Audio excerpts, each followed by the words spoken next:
اس کے باپ نے یہ کہلوایا تھا کہ رسول کی اہل بیت صرف معاویہ اور یزید ہے. یزید کے منہ سے امام سجاد نے نکلوا لیا کہ یہ اہل بیت ہے، یہ اہل بیت ہے. اور اس کے بعد پھر کہتا ہے میں انہیں پہچانتا ہوں، قد زق العلم زقا. یہ وہ ہیں کہ جن کی ماں نے ان کو گھٹیوں میں علم پلایا ہے، جیسے ایسے علم پلایا ہے، ایسے علم دیا ہے جیسے پرندہ اپنے بچے کو علم دیتا ہے، غذا دیتا ہے. اس طرح سے علم ان کو دیا گیا ہے. یہی بات تو میرے مولا نے بھی کہی تھی کہ میں نے رسول سے علم ایسے لیا ہے جیسے پرندہ اپنے بچے کو غذا دیتا ہے. کہہ دیتے، کسی اور کی مثال دے دیتے کہ پرندے کی مثال کیوں دی ہے پتا ہے؟ کسی اور چیز کی مثال دے سکتے تھے، مگر پرندے کے مثال دینے میں ایک فلسفہ یہ تھا کہ پرندہ جیسا دانا لے آتا ہے ویسا اپنے بیٹے کو منتقل کر دیتا ہے. جو علم رسول وہاں سے لے کے آئے تھے بعین ہی وہ علم منتقل ہو رہا ہے، منتقل ہو رہا ہے. خیر اس پہ بحث نہیں ہوگی، منتقل ہو رہا ہے وہی علم. اور اس کے بعد پھر ایک جملہ کہتا ہے، ایک جملہ کہتا ہے، اور یہ آخری بات، ان سعدا اگر یہ ممبر پر چلا گیا، لم ینزل نہیں اترے گا، الا بفضیحتی و فضیحت آل امیہ. اگر یہ ممبر پر چلا گیا تو یہ میری اور آل امیہ کی،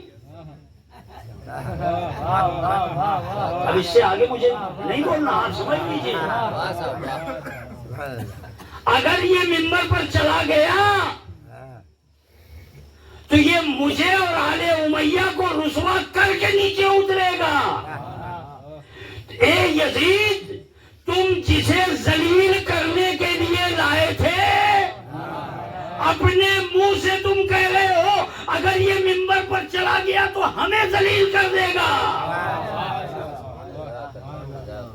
یہ خطیب ممبر سلونی کا بیٹا ہے. یہ اس کے سامنے اگر جاندار آتے ہیں تو گونگے ہو جاتے ہیں، کنکریاں آتی ہیں تو کلمہ پڑھنے لگتی ہیں. ان سعدا اگر یہ چلا گیا تو یہ ہمیں ذلیل و رسوا کر کے رکھ دے گا. لیکن لوگوں کا جب اصرار بڑھا تو مجبور ہو گیا. کہا ٹھیک ہے جاؤ. اب آپ ممبر پر آئے، خطبہ یہیں سے شروع ہوتا ہے، یہاں سے آپ نے خطبہ شروع کیا ہے جو انشاءاللہ کل بیان ہوگا. وقت شاید 1 گھنٹہ ہو گیا، 55 منٹ کچھ ہو گئے. مولوی صاحب جی، مولوی صاحب کو جلدی جانا ہے گھر. صلوات پڑھنے محمد اور آل محمد پر.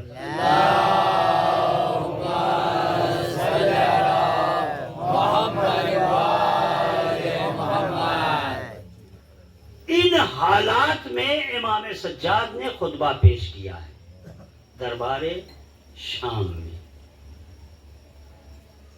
عزیزو، خدا کی قسم دنیا کا کوئی بھی انسان ہوتا خون تھوک کر مر جاتا. سینکڑوں میل کا فاصلہ، ساتھ میں اہل حرم جن کے بازو بندھے ہوئے ہیں، ہاتھ میں رسیاں،